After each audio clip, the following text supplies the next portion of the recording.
오늘 말씀 로마서 10장 9절과 10절 2절의 말씀입니다. 로마서 10장 9절과 10절 말씀 한 목소리로 고백할게요. 시작. 당신이 만일 예수는 주님이라고 입으로 고백하고 하나님께서 그를 죽은 사람들 가운데서 살리신 것을 마음으로 믿으면 구원을 얻을 것입니다. 사람은 마음으로 믿어서 의에 이르고 입으로 고백해서 구원에 이르게 됩니다. 아멘. 네, 지난 주일에는 저희가 복음이란 무엇인가에 대한 질문과 답을 해봤어요. 네, 복음에 대한 정의를 복음서와 바울 서신이 서로 다르게 정의하고 있는데 글의 그 맥락, 그 내용만 보자. 맥락은 동일하지만 그 내용만 보면 복음서에서 말하는 복음은 하나님 나라의 복음이다 라고 정의한다면 바울 서신에 나오는 복음은 십자가와 부활의 복음이라고 할 수 있죠. 그런데 이 사도 바울과 복음서는 서로 다른 복음을 말하는 것이 아니라 동일한 복음. 그러니까 구약에서 말하고 있는 하나님의 다스리심이 또 하나님의 주되심이라는 그 기쁜 소식이 이제 복음서에 와서 예수로 인해서 이 땅에 임하였고 그것이 바울에게는 예수님의 주되심의 복음, 하나님의 아들의 그 나라를 그러니까 하나님의 아들의 복음. 그래서 하나님의 나라는 그 아들의 나라.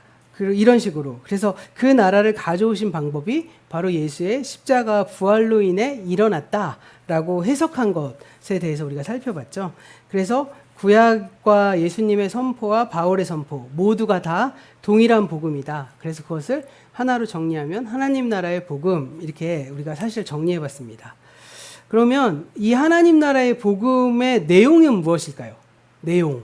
네. 마가복음 1장 14절과 15절에서 복음의 정의가 분명하게 나오는데요. 여기에서 복음이란 하나님의 나라가 온다는 소식입니다. 네. 그럼 하나님의 나라가 온다는 것은 무슨 뜻일까요? 이것은 우리가 죽어서 천국에 간다는 뜻일까요? 네. 물론 전혀 틀린 말은 아니지만 분명한 차이가 있다는 거죠. 성경에서는 우리가 천국에 간다고 말하는 것이 아니라 하나님의 나라가 여기에 온다, 여기에 임한다 이렇게 말하고 있죠. 그래서 예수 하나님의 나라가 이 땅에 와서 우리의 삶 가운데 하나님의 주되심이 이루어지는 것. 이것은 바로 예수님께서 우리에게 가르쳐 주신 주기도문에서도 똑같이 고백하죠. 나라가 임하옵시며 이렇게 고백하잖아요. 그것은 하나님의 나라가 여기에 이곳에 온다, 오소서라고 하는 고백의 기도입니다. 그런데 사실상 한국교회는요, 이 하나님 나라의 복음, 그 가운데서도 이 땅에 임하는 하나님 나라에 대해서는 크게 관심을 기울이지 않았어요. 그런데 계속 말씀드리지만 이게 복음의 핵심이라는 거예요. 하나님의 나라가 온다. 하나님의 나라가 임했다. 하나님의 나라가 완전히 임할 것이다. 이것이 바로 복음의 핵심입니다. 그래서 그런 점에서 지난주에는 성경이 말하는 복음, 그 복음서가 말하는 복음, 사도 바울이 말하는 복음, 구약이 말하는 복음, 그것이 모두 하나님 나라의 복음이라는 사실, 그리고 그 정의가 서로 다르게 보이지만 구약과 복음서와 서신서를 관통하는 하나의 복음이라는 사실을 좀 살펴봤잖아요. 그런데 오늘은 좀 더 구체적으로 그 하나님 나라 복음의 그 내용을 우리가 돌아보면서 좀 설명을 좀 드리려고 해요. 그리고 좀 이게 뭐 한 가지 예를 들어서 그 믿음을 우리의 삶에서 어떻게 실현해낼 수 있을지, 어떻게 살아낼 수 있을지 사례를 이렇게 하나 들어서 함께 나눠보려고 합니다. 하나님 나라는 이 서신서의 고백대로 하면 예수님의 나라죠. 그래서 고린도전서 15장 24절, 골로새서 1장 13절에서 바울은 하나님의 나라를 하나님의 아들의 나라 이렇게 부릅니다. 하나님의 나라 하면 하나님이 그 나라의 왕이라는 거잖아요. 그런데 하나님의 아들의 나라라고 하면 예수님이 그 나라의 왕이라는 뜻이죠.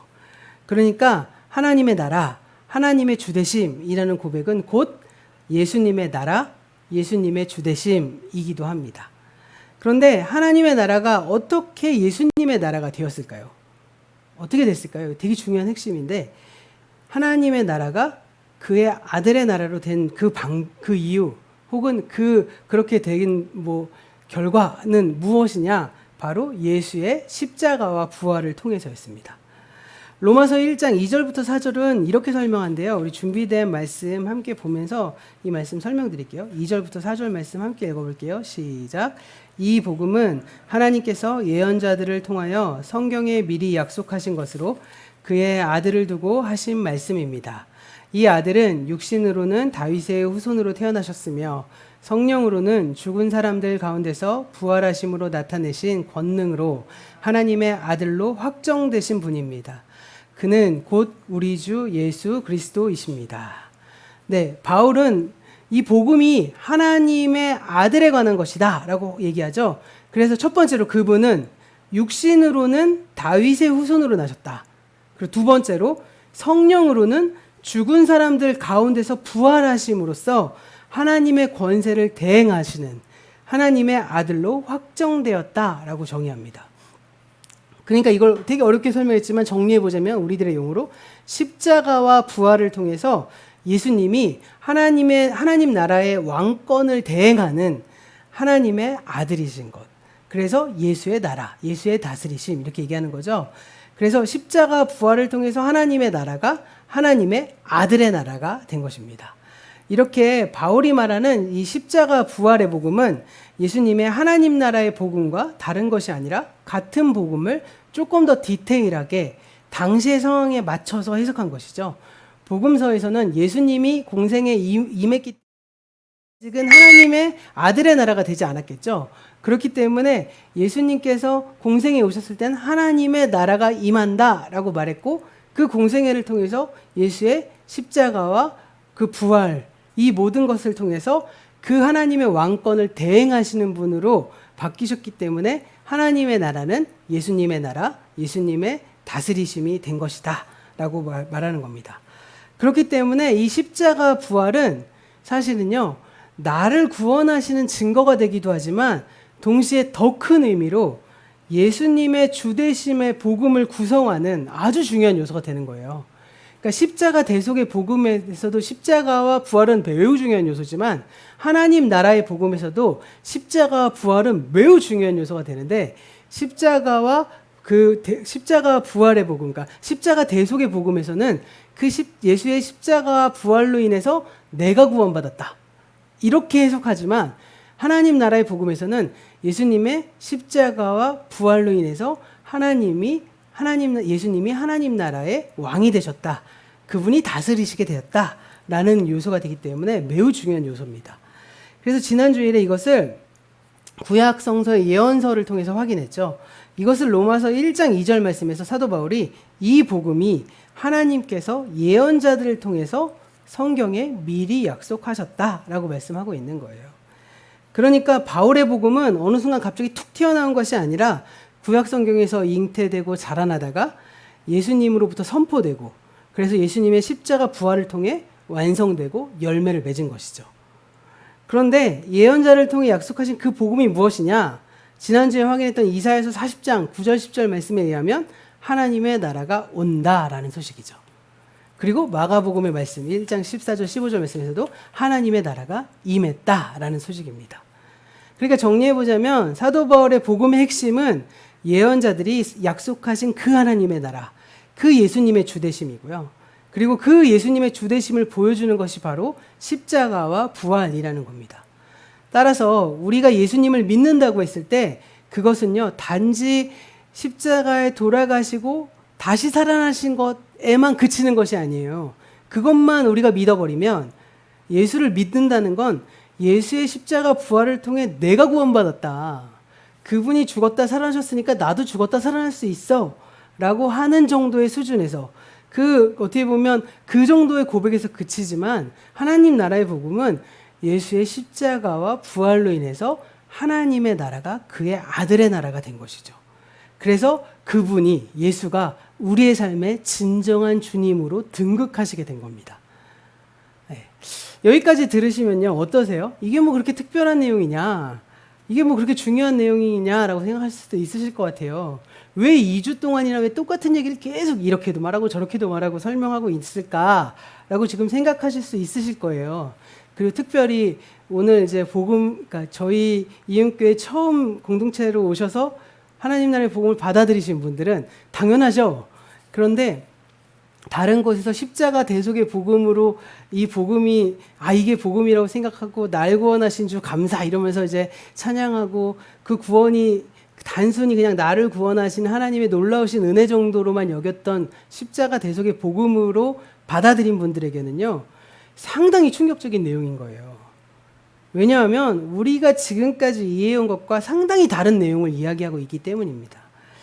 그동안 우리는요, 십자가 대속의 복음을, 그 복음의 그 내용을 믿고 있는 것을 믿음이라고 간주했죠.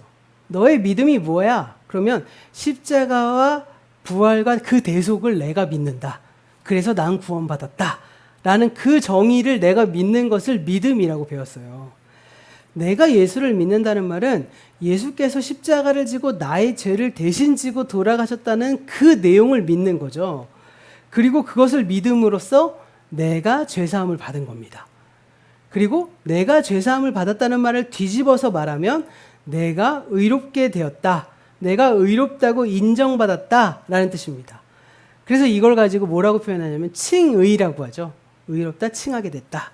그래서 다시 말하면 우리가 십자가 대속의 복음을 믿고 의롭다고 인정받아서 나는 법정적인 의미에서 나는 사실은 의로운 사람이 아닌데 법정적으로 너는 아무런 죄가 없어 칭의가 된 것인 것이죠. 그럼 우리는 어떻게 될까요? 이렇게 내가 의롭다고 인정받았습니다. 그럼 십자가 대속의 복음을 가지고 있는 사람들이 그래서 내가 그걸 믿었어요. 내가 그걸 믿었습니다. 그럼 그 다음에 어떻게 되죠? 십자가에서 이루어진 그 대속의 복음을 내가 믿고 우리의 죄가 사함 받았습니다. 그럼 그 다음에 어떻게 해야 되냐고요? 제가 고등학교 2학년 때 세례를 받았는데 고등학교 1학년 겨울 성탄절에 세례를 받았거든요. 저희 교회는 학생회 회장이 되면 무조건 세례를 받아야 된다 그래서 제가 이제 학생회 회장으로 선출이 돼갖고 뭐 제가 원하지도 않았지만 뭐 그 학생회 법규 내규에 의해서 세례를 받을 수밖에 없었어요. 그래서 원래 세례 교육을 6개월 했는데 저는 세례 교육 신청 안 했거든요. 근데 회장이 돼갖고 속성으로 한 달 만에 세례를 받았습니다. 그런데 그걸 그래서 제가 막 세례 교육 그 속성으로 받을 땐 좀 마음이 뜨거웠어요. 맞아. 예수님이 내 죄를 용서해 주셨지. 내 죄를 사해 주셨지. 그래, 맞아. 내가 십자가의 복음을 받아들였지. 그래갖고 그걸 막 믿고 막 뜨거워졌는데 그래서 성탄절에 세례를 딱 받고 났더니 너무 허무한 거예요. 그럼 난 이제 뭐 해야 되지? 그리고 이제 제 친구랑 그때 같이 세례를 받으면서 서로 어떤 결단을 내렸냐면 우리 이제 깨끗하게 살자. 그래서 우리 수준에서 어떻게 깨끗하게 살 수 있을까를 고민하다가 무슨 결단을 내렸냐면 오락실 가지 말자. 이런 결단을 내렸습니다. 그런데 성탄절 2부 예배 때 세례식 받고 어떻게 됐을까요? 오후에 오락실에서 서로 만났습니다. 서로 아무 말 안 하고 조용히 오락실 갔는데 걔도 있더라고요. 그렇게 만났어요. 십자가 대속의 복음을 받아들이고 나면요, 그 다음에 어떻게 해야 되는가 아무도 가르쳐주지 않아요. 배우신 적 있으십니까? 내 죄가 용서함 받았다 끝 이거예요. 그런데 우리가요 지금까지 바울의 복음을 여기까지다 라고 간주해 왔다는 것이죠. 내가 예수를 믿어서 내 죄가 용서함 받았어 라고 딱 간주했습니다. 그런데 이것은 바울의 복음을 온전히 이해하지 못한 거예요. 바울을 통해서 우리에게 주신 복음은 그것이 다가 아니라는 겁니다. 사도 바울을 통해서 하나님께서 우리에게 주신 복음의 핵심은 계속 말씀드리지만 뭐라고요? 하나님의 나라죠. 예수의 주되심이기 때문입니다.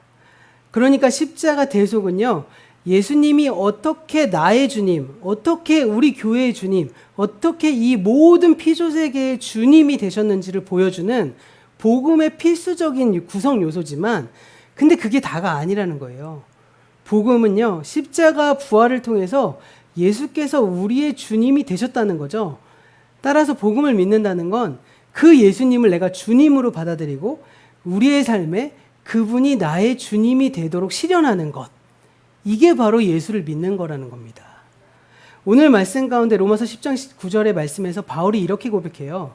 우리 로마서 10장 9절 말씀 함께 읽어볼까요? 함께 읽어보겠습니다. 시작.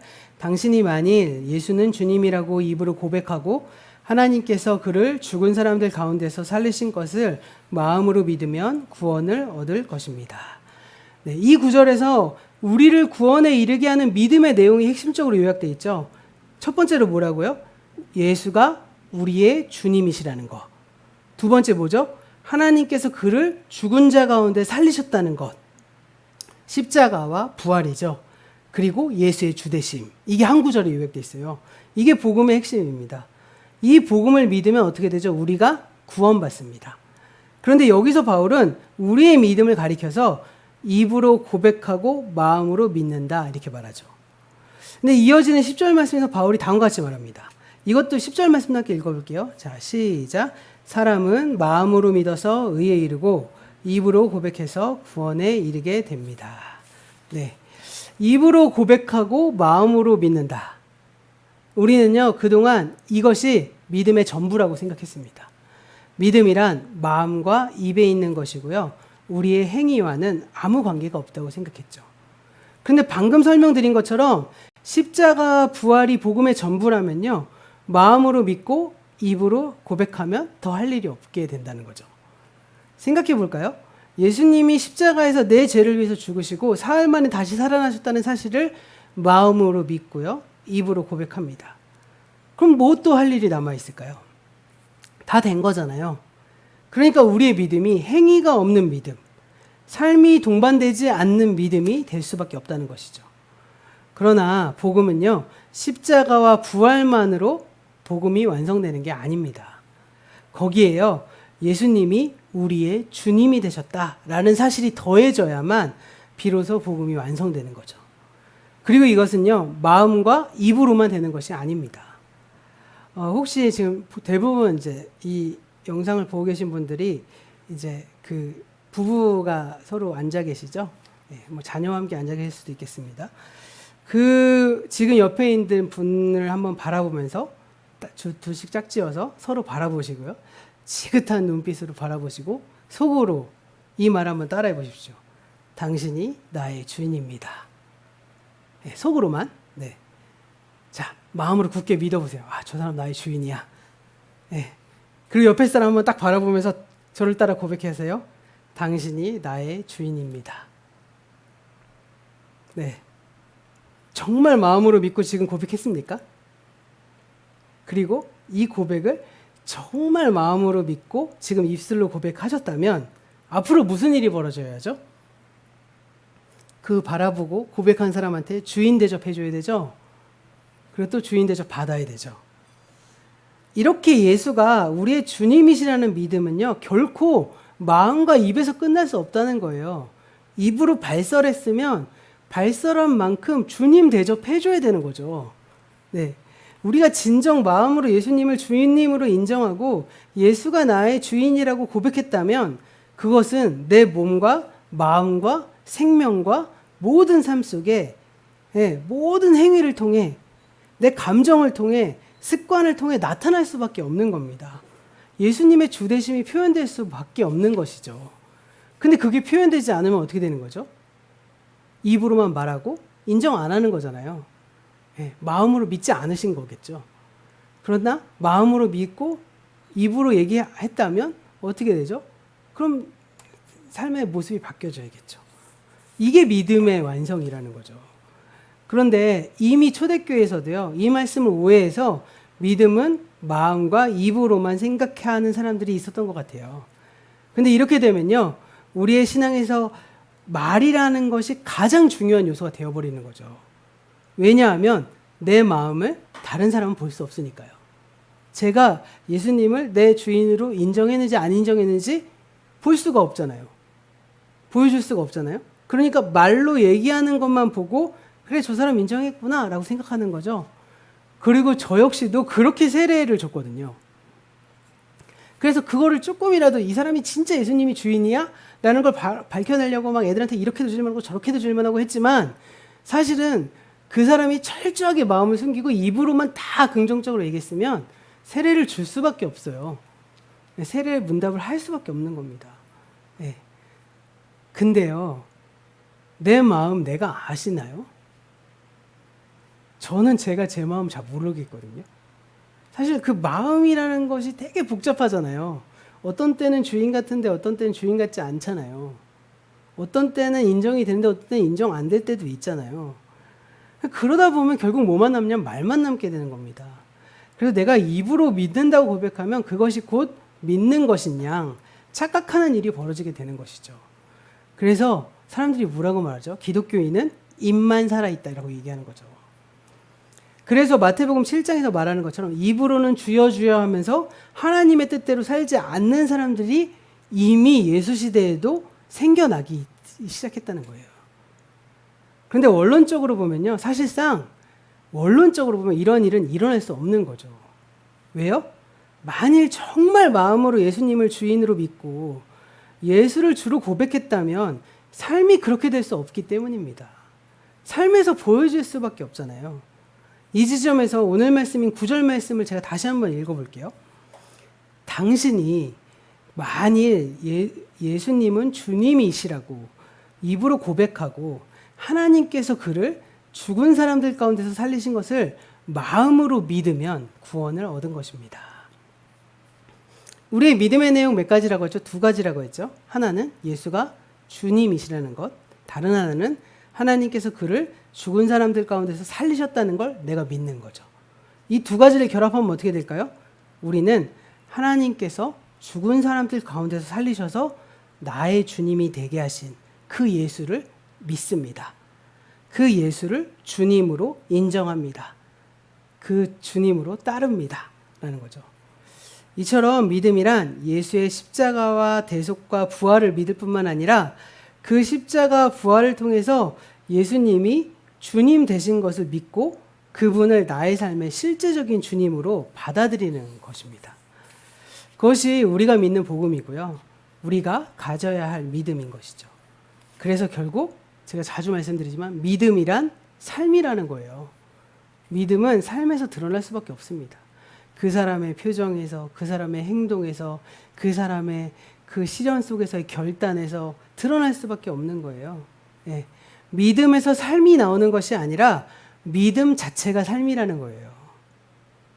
기도를 얼마나 열심히 하느냐, 주일 성수를 얼마나 열심히 하느냐, 헌금을 얼마나 많이 내느냐가 아니라 내 일상의 영역에서 가장 많은 삶 속에서 내가 살아내고 있는 그 상황 속에서 내가 믿음과 삶이 아주 적절하게 섞여서 하나님의 주되심이 이루어지고 있는가.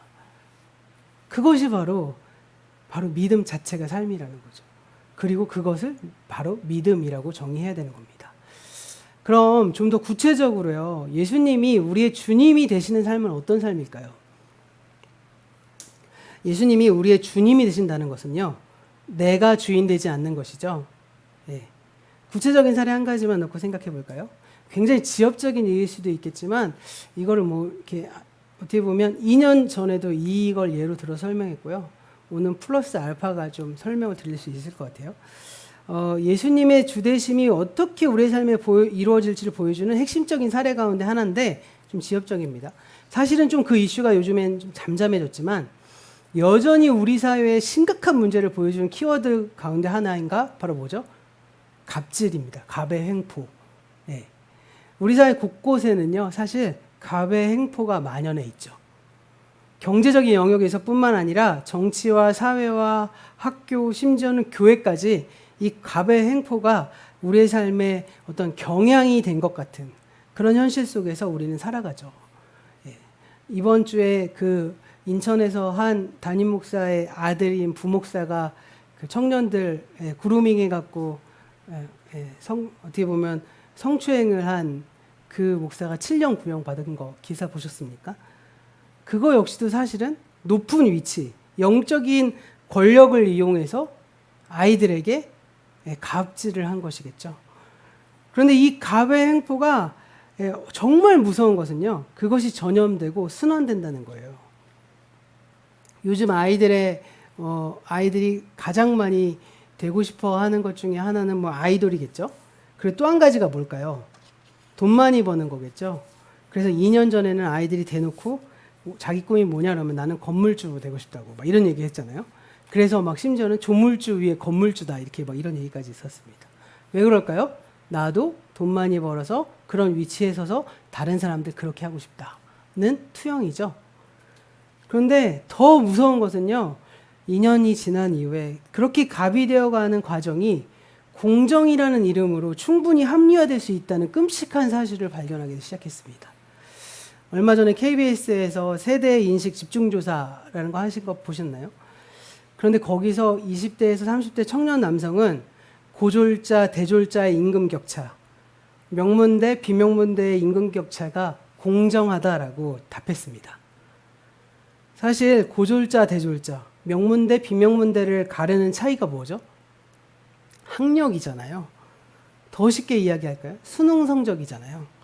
그 차이로 임금의 격차가 나고 그래서 사회구성원에서 차별을 받아도 나는 점수를 잘 받았기 때문에 돈을 더 많이 버는 게 공정해 라고 인식하는 지경에까지 이르는 거죠.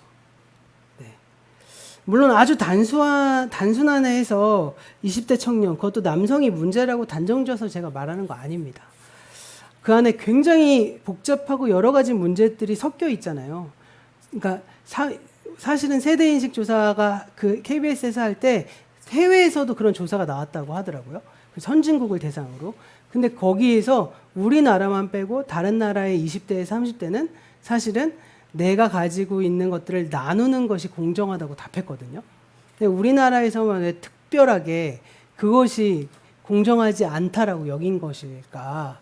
뭐 여러 가지 설명이 있습니다. 뭐 예를 들면 사회 현상적으로 지금의 그 다른 나라 해외의 20대, 30대는 지난 10여 년간의 세월 동안에 극우적이고 아주 보수적인 정파들이 집권했었거든요. 아주 차별적이고 그런 사람들이 집권하는 것들을 지켜보다 보니까 그거에 반발해서 그런 공정이란 이슈가 정리된 것이고요. 오늘 우리에게는 사실은 민주정권이 집권하면서 그리고 그 정권이 공정이라는 이슈를 가지고 집권했거든요. 그래서 이 지금 정권의 그 대통령이 뭐 과정은 귀에는 균등하고 과정은 공정하고 뭐 이런 식의 원래 그래서 사실 이 공정이 보수적 이슈임에도 불구하고 지금의 조금 진보적인 정권이라고 하는 정권이 그 공정 이슈를 가지고 집권했는데 그 공정 이슈가 제대로 해소되지 않으니까 오히려 보수 쪽이 그 공정 이슈를 가지고 공격하기 시작했잖아요. 그런 여러 가지 사회 문제들 때문에 이 인식의 패턴이 좀 바뀌었을 수도 있겠지만 제가 말씀드리고 싶은 건 뭐냐면요. 이것이 고착화되면 분명히 차별은 당연한 것이고 내가 성취한 건 나눌 수 없어. 왜냐하면 나는 공정하게 땄으니까 라는 인식이 형성되기 시작할 거라는 거죠. 그러면 갑질마저도 아주 당연한 권리가 될까 봐 저는 개인적으로 두렵습니다. 그리고 제가 40대 이제 중반이 된 사람으로서 제가 이제 60대, 70대에 제 노년을 의탁해야 할 10년 뒤 세대들이 그러한 이슈를 가지고 공정이라고 생각한다면 제 노년은 굉장히 불행할 것 같습니다. 눈치 보며 살아야 될 것 같아요. 근데 그러면 안 되지 않을까요? 그래서 그런 어떤 문제들이 이제 발생되는 것입니다. 근데 다시 이 갑질에 대한 문제만 좀 보면요. 우리가 이 세대에 살아가면, 이 사회에 살아가면서 을의 위치에서 갑의 행포를 경험해보지 않은 사람 아무도 없을 거예요. 네, 우리 모두 다 이 갑의 행포에 대한 피해자가 되었던 경험들을 가지고 있고요. 지금도 일상에서 아주 쉽게 자주 경험하는 영역이기도 합니다. 그런데요, 우리가 살다 보면 항상 을의 위치에만 있는 것이 아니죠. 갑의 위치에 서게 될 수도 있습니다. 그런데 안타까운 사실은 그동안 을로서 갑의 피해자였던 사람들이 갑의 위치에 서게 되면 어느새 갑의 횡포를 답습해서 자신도 다른 을들에게 갑질을 하는 거죠. 그러니까 내가 직장에서 을의 위치에 있다가 마트에 가서 장을 보고 할 때는 캐셔한테 갑질을 하는 겁니다. 이런 일들이 이게 막 이런 안 좋은 일들이 전염되게 되는 거죠. 그러면요, 바로 이러한 사회 현상 앞에서 그리스도인들은 어떻게 살아내야 하냐라는 것입니다. 이 사회에 여러 가지 갑질 문제가 아니라 수많은 이 하나님의 나라가 아닌 이 세대의 질서가 다스리는 세상 속에서 우리는 어떻게 살아야 되냐는 겁니다. 이 어둠의 세력의 악순환을 나의 손에서 끊어내야 하는 것이죠. 그리스도인이라면. 비록 그 갑질이 내 앞까지 전염돼서 나를 아프게 하고 상처를 줬다 하더라도 내가 그것을 받은 후에 내 손에서 끊어내서 더 이상 전염되지 못하게 만들어야 하는 것입니다. 내가 큰 고통을 받아서 억울할 수도 있겠지만 그 악순환의 고리를 끊어내는 것이 바로 하나님 나라를 살아내는 그리스도인이 해야 할 아주 중요한 사명인 것이죠. 근데요, 그걸 누가 하셨냐? 바로 우리 예수님이 하셨다는 겁니다. 예수님도 이 땅에 사시면서 유대교 지도자들로부터 엄청난 갑질을 당하셨죠. 왜요? 복음서 자세히 읽어보시면 예수님이 갑의 횡포를 답습하시기를 거부하셨기 때문이죠.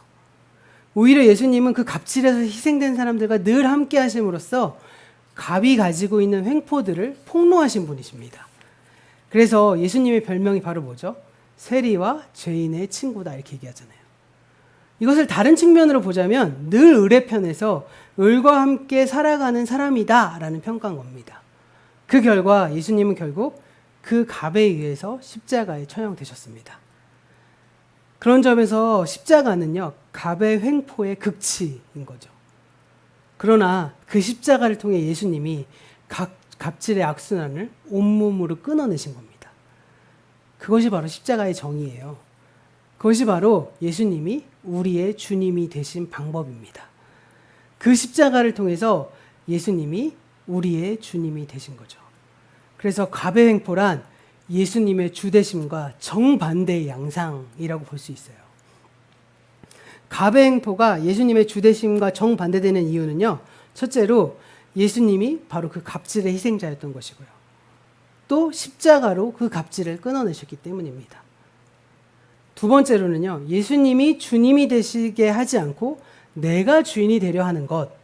그게 갑의 횡포의 아주 결정체인 거죠. 내가 주인 돼서 내 마음대로 하는 거잖아요. 그게 갑의 횡포가 가지고 있는 하나의 핵심적인 요소입니다. 우리 사회가 그토록 갑의 횡포가 만연되어 있는 것은요. 우리 사회가 그만큼 하나님의 나라에서 멀리 떨어져 있다는 것을 의미합니다. 모든 사람이 갑의 횡포를 당연히 여기고요. 은연중에 답습하고 있다면 그것은 우리 사회가 하나님의 질서보다는 이 세상의 질서에 훨씬 더 가깝다는 것이겠죠. 그런 점에서 교회와 그리스도인의 책임은 아주 무거운 겁니다. 믿는 사람은요, 갑의 횡포를 부리면 안 되는 겁니다. 그것은 우리의 믿음을 부정하는 것과 같죠. 그래서 예전에 한 2, 3년 전인가요? 그 분당 우리 교회에서 이찬수 목사님이 집을 갖고 계신 분은 보증금 함부로 올리지 말아라. 막 이런 얘기 하셨잖아요. 굉장히 옳은 태도라고 생각합니다. 내가 정말 힘들어서 그 금액을 올릴 수밖에 없다면 어쩔 수 없겠지만 내가 조금이라도 이윤을 얻기 위해서 혜택을 받기 위해서 그것을 내가 올리고 그것으로 내가 수익을 취하고 불로소득을 끌어내려고 한다면 그것은 하나님의 방식과 거리가 먼 것이겠죠. 네. 오늘 말씀 마무리하면서요. 우리가 살아가는 이 세상 참으로 어둡고 힘듭니다. 국내에서나 해외에서나 우리의 마음을 아프게 하는 사건 사고들이 참 많습니다. 정치, 경제, 사회, 언론, 교회나 학교나 도대체 어디에 우리가 희망을 두고 희망을 걸어야 할지 참으로 암담한 사건들 많이 있죠. 그러나 오히려 현실이 너무나 무겁게만 느껴질 때는 그런 시기에는 오히려 우리의 믿음을 다시 돌아보는 계기로 삼아야 합니다. 나도 거기에 떠밀려서 똑같이 살아가고 있는 건 아니었나? 라는 생각을 하셔야 되는 거죠. 그리고 오직 예수님이 우리의 주님이심을 재확인하면서 우리에게는 능력이 없고 우리 자신에게는 희망의 징조를 찾을 수 없지만 우리의 주님이 되시는 그 예수에게 우리의 희망을 걸어야만 합니다. 왜냐고요? 우리의 능력으로는요, 이 세상의 질서를 맞설 수 없기 때문입니다. 우리는 힘이 없지만 우리의 주인 되신 예수님께서 그 부활의 능력으로 우리의 삶을 변화시켜 주시기를 기도하시기를 바랍니다. 그리고 매번 실패하시더라도 그 갑질로부터 내가 떨어져 내도록, 나로부터 끊어내도록 노력하시면서 하나님 나라의 방법을 계속적으로 찾아내는 것. 그것이 우리의 사명입니다. 이 자리에 함께 예배드리고 있는 우리 모두가 새롭게 신앙을 정리하고 또 다시 하나님 나라 복음으로 새롭게 시작하기 위해서 이 자리에 함께 모여있는 공동체잖아요.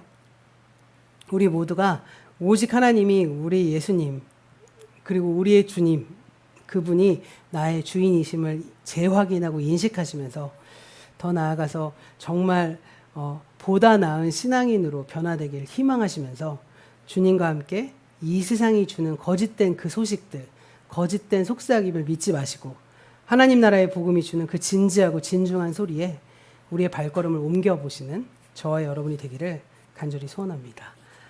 네, 이 시간 1분간 침묵하시고요. 음악 나오시면 오늘은 다 안 계시니까 저희 카톡으로 마음으로 드리는 예배 저에게 보내주시기를 부탁드립니다.